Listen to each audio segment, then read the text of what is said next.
What is up? It's your boy, the Knologist, and we're going to talk about my career in electrical engineering. Uh, Now a software developer, but I will kind of walk you through what I did. So I started out after I graduated. I went to UIT. I didn't do any co-ops or internships or anything like that. I kind of just did school. Family was kind of in a rush, right? They're like, yo, get it all done, done, done, done. Speed, speed, speed. Fuck everything else. Like, get the school part done. So I kind of just prioritized that. Got it done while I was working. While I was working on my major, which was electrical engineering, with a bachelor's of electrical engineering. It's a tongue twister. I was also working part time at Home Depot.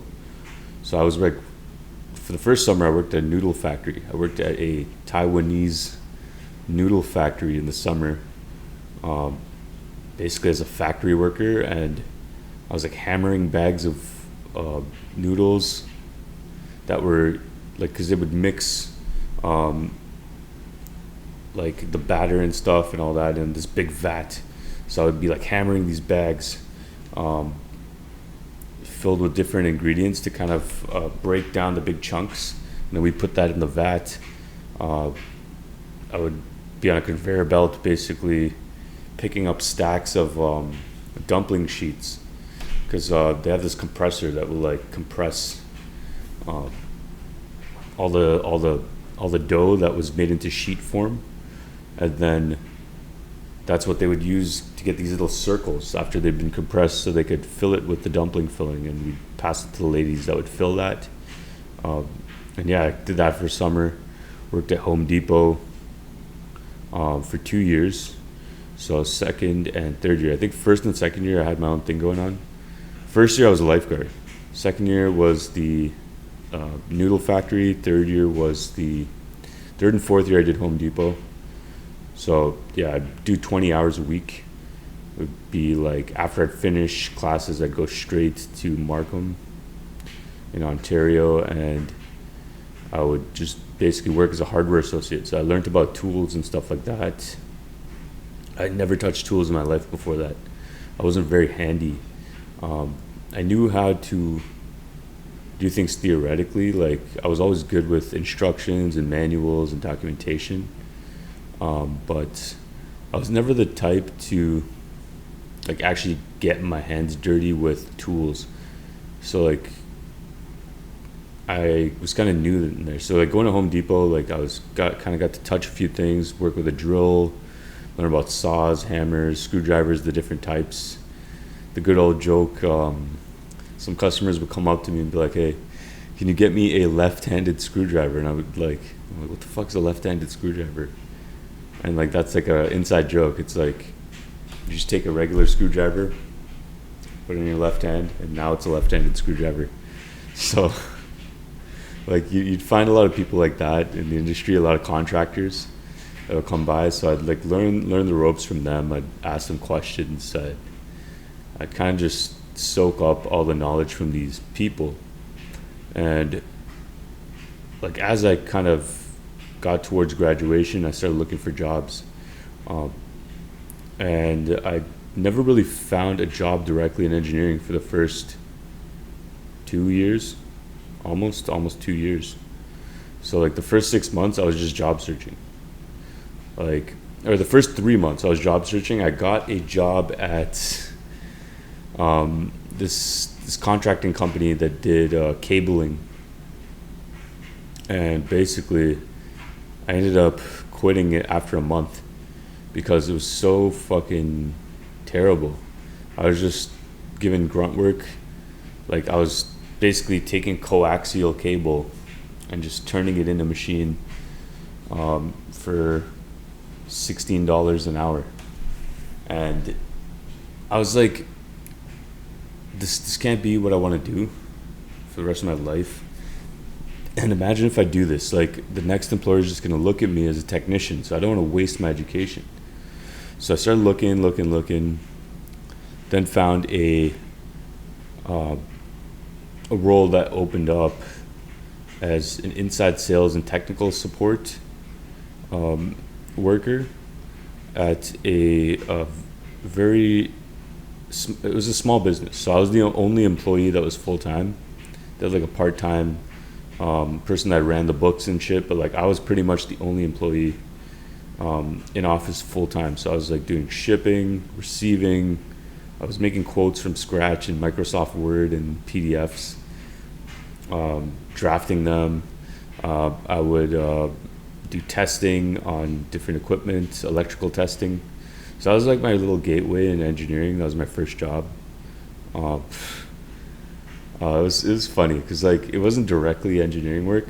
I wasn't doing design and stuff like that. So like it was as close to a real office job as I could get. And I always kind of looked at that. I looked at the paycheck and I'm like, wow, you get paid way more to be in the office doing this than like the backbreaking work of being a technician in the field.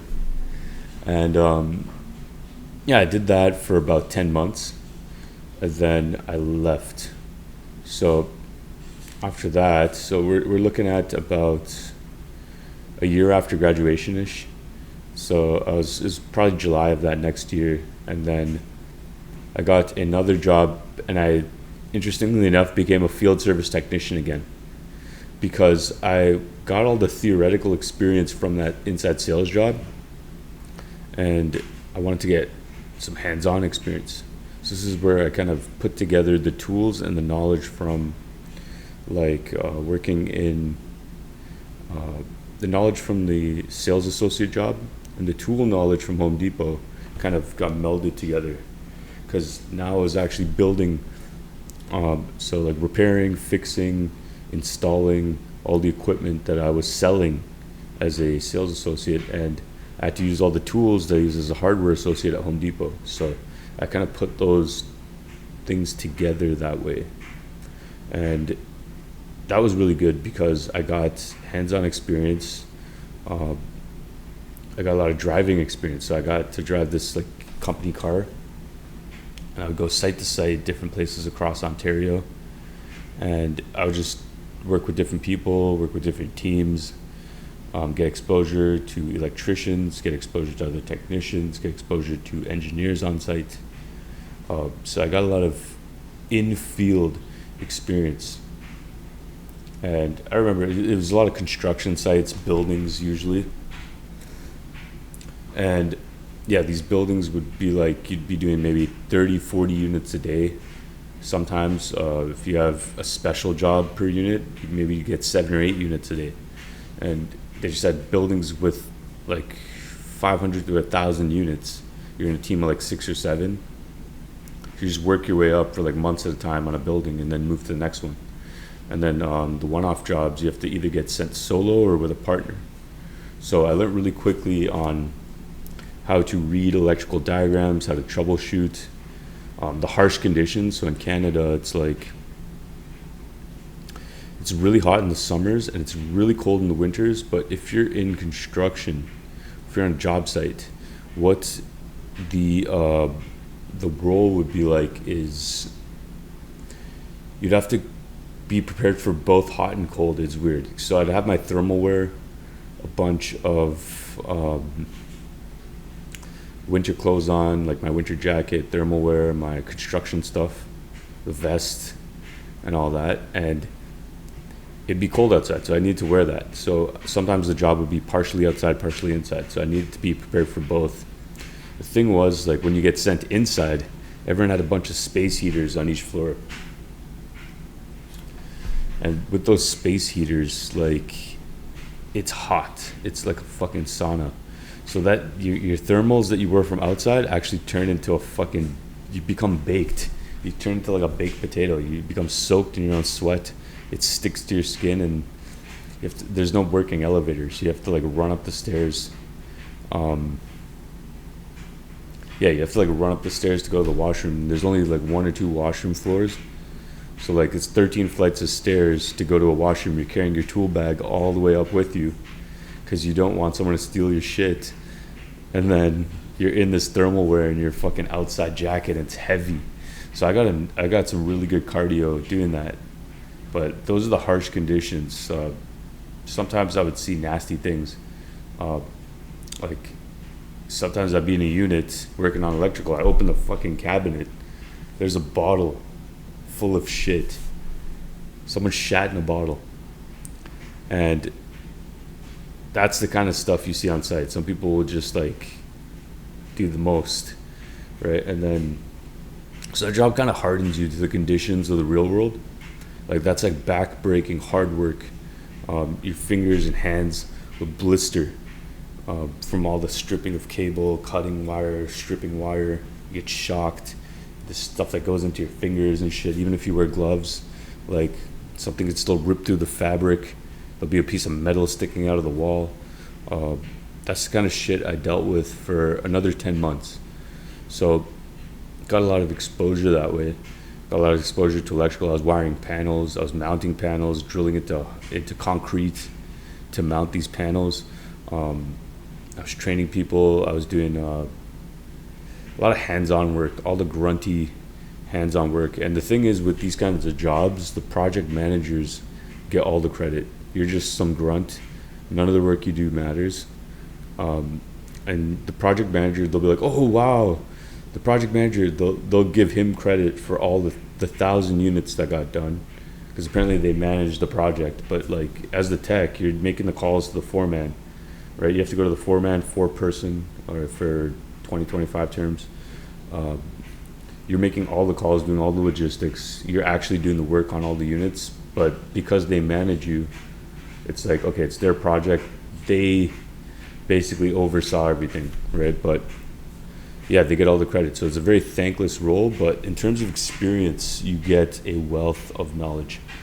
Because like, you might not get, you get some overtime pay, which is good. You get benefits and all that shit, which is good. But most of all, you get experience and exposure.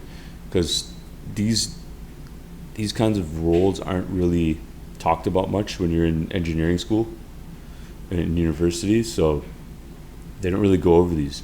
So like, you're kind of stuck with either doing some sort of research program under a professor or some sort of apprenticeship or something you can get if you do a co-op. For me, I didn't have that, so I just made my own co-op by doing these in-field kind of roles. And that's how I kind of bridged the gap of experience. Because I had in-field knowledge that a lot of these guys that went straight to office didn't have. So like, I could relate to the technician. I could relate to the person stripping cable. I could walk a person through this whole process because I've done it myself, right? So that kind of segued into my next role, where I kind of went from in-field service technician work to a plant, so production plant and electrical engineering.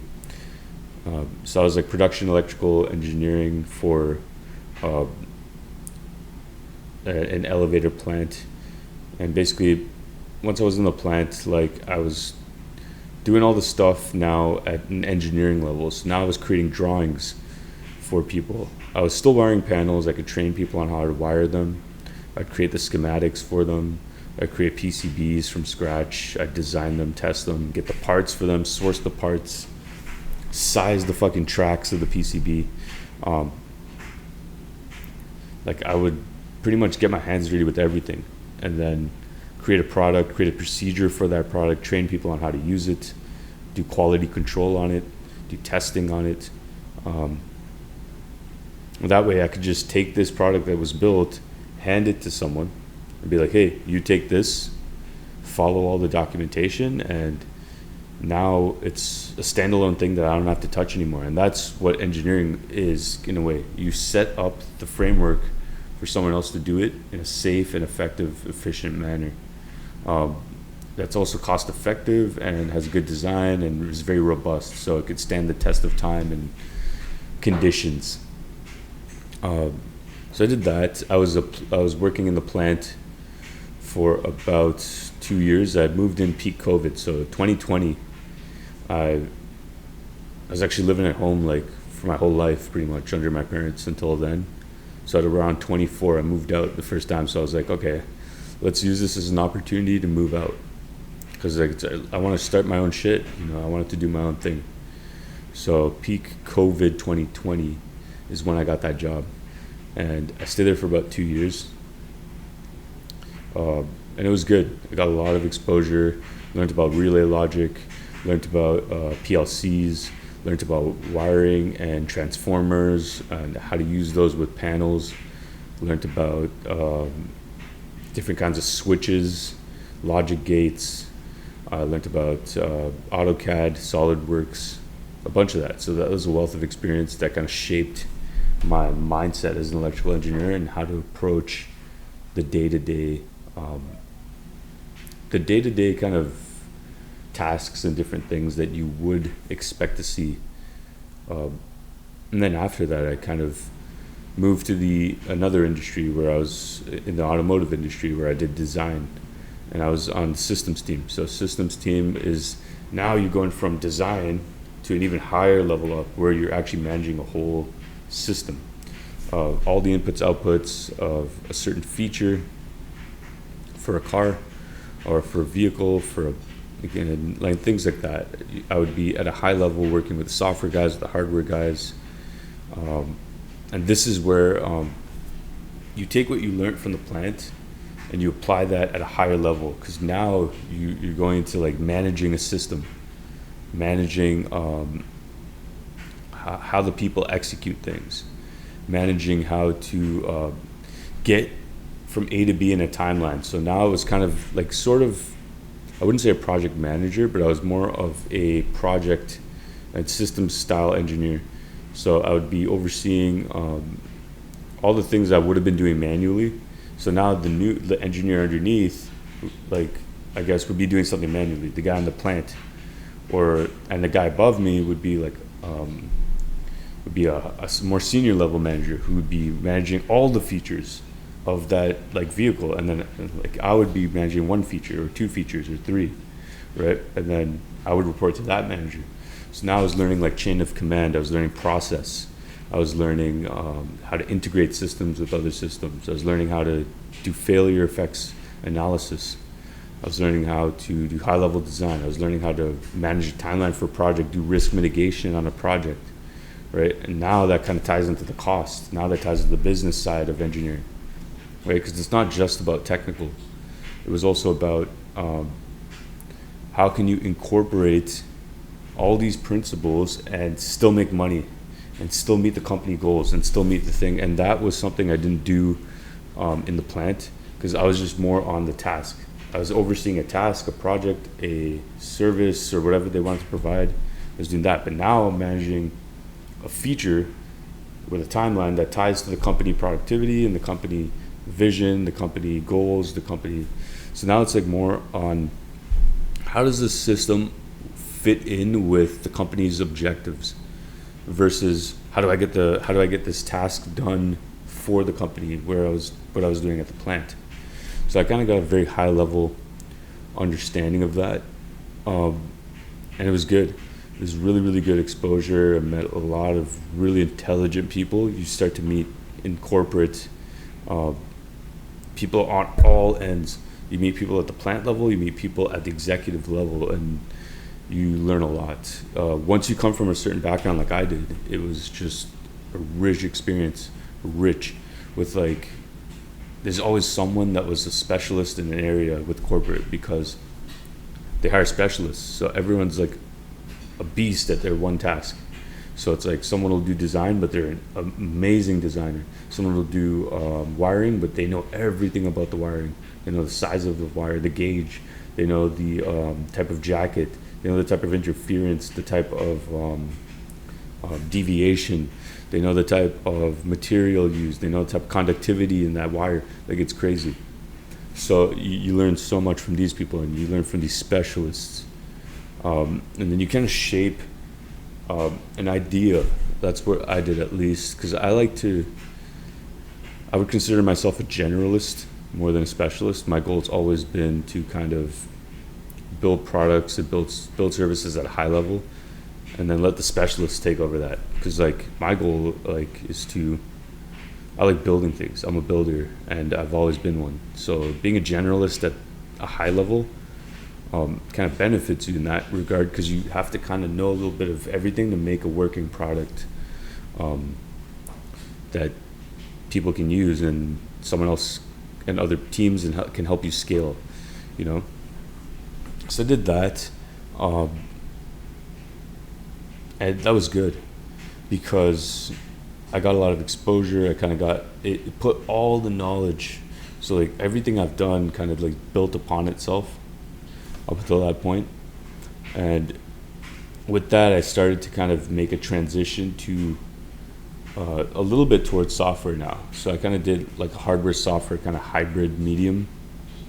So at that point, I was like studying software, studying how to do leak codes, studying how to do front end and back end and integrate the two. So I was building my own personal projects on the side while I was doing that job. And then I got into a role as a hybrid engineer. So I was still systems engineer, but it was a field service engineer at the same time. So it was a mix of everything I've done so far. It's fixing things on site, managing system, managing feature, troubleshooting, doing installs, creating procedures for testing, integration testing, unit testing, helping the technicians on site, training people. So like this was a high level systems job, and that was in transportation as well. So one was automotive, this one was like public transportation, and it was good because now I got some software experience. I was writing some mini scripts. I was getting exposure to all the electrical stuff that I already knew. I was doing networking, so like I got a bit of everything kind of amalgamated, if that's the right word. All the experiences that I had, all these accrued experiences kind of came together. That's how I kind of built up like everything before I made my transition. So as you know, this is a software channel. At some point I did switch, and I'll do another video on how I transitioned to software and the things I did. But yeah, this is the path I kind of took to get from A to B, with no co-op, with no experience, and with no connections. So yeah, it's all doable. A lot of people think that you need connections and stuff to get in the industry, and I think if you kind of have a really good attitude towards learning and growing, people will see that in you, and it has to be genuine. Like if you're the person that's just going to clock out at 5 p.m., good luck, because there's going to be a guy like me that's going to stay till 7, knowing you're going to stay till 5, and I'm going to get the job done, and I'm going to learn stuff as I'm doing it. And the thing is, like, a lot of these relationships are built off the clock too, because like there'll be another guy working there'll be another guy or girl working till like 7 as well, and sometimes they might be on the same project as you. So it's like, okay, they might be the lead. Now you get a chance to ask these people questions. You get to ask these people how they do this, how they could do the task more efficiently than you could, because like they might be more senior. You can ask them about like why they chose the role, like what they did. So you can get all these extra jewels from these people that have gotten on the path before you. And when people see that you're trying really hard and working really hard towards a goal that's common, right? Because it benefits them too, to help you, because now you're trying to help them. So like by them getting you up in skills and knowledge, it only benefits them, because now their project gets done faster, more efficiently. They don't have to do all the shit on their own. So always have a student's mindset. Be willing to learn from people. Be willing to accept that maybe ideas you had about a certain topic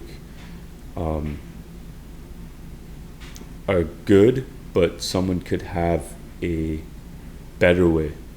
And be willing to relinquish your current thought process in order to obtain a better thought process at all times. Like, strong convictions loosely held. So it's like, okay, I believe this. I believe this is the way to do something. And if someone can show me evidence of a better way, I'm going to take that better way and run with that. And when people see that you can do that, they're like, okay, this person is coachable. This person is always trying to grow. This person doesn't just look in for them. Because when you do that, you're actually helping the team. So you're a team player. Always look to contribute. And when people see you're contributing, they want to contribute to you and your growth, because now you're that person contributing to the team. And that's something I just kind of wanted to leave you guys with, because I think everyone tries to rush the process, and honestly, if you try to rush it, there'll be points in the career where all those rushed things that you should have spent the time on, it'll hit you in that one time, and it'll build up over time until like you finally learn the lesson that, hey, maybe it's good to feel out a situation and let it all play through, and just really learn everything, the good and the bad, because everything that you learn at that point, at that lower level stage, don't just jump for the money and for the title. And no, it's okay to spend that extra 6 months, 8 months, 2 years learning the fundamentals and really getting accustomed to how things are done properly. Because when you do things properly, then you can worry about speed and all that stuff, because now we know that the quality of work will be to the highest standard. And when people know that you can output a quality work to high standard, do it efficiently, now it's like now you're dangerous, because it's like, all right, this guy can do anything, and we want this guy on our team. And you want to always be in a position to demonstrate those skills, and you can only do that when you're always outputting good work. So that's just something I wanted to leave you with. That's my story.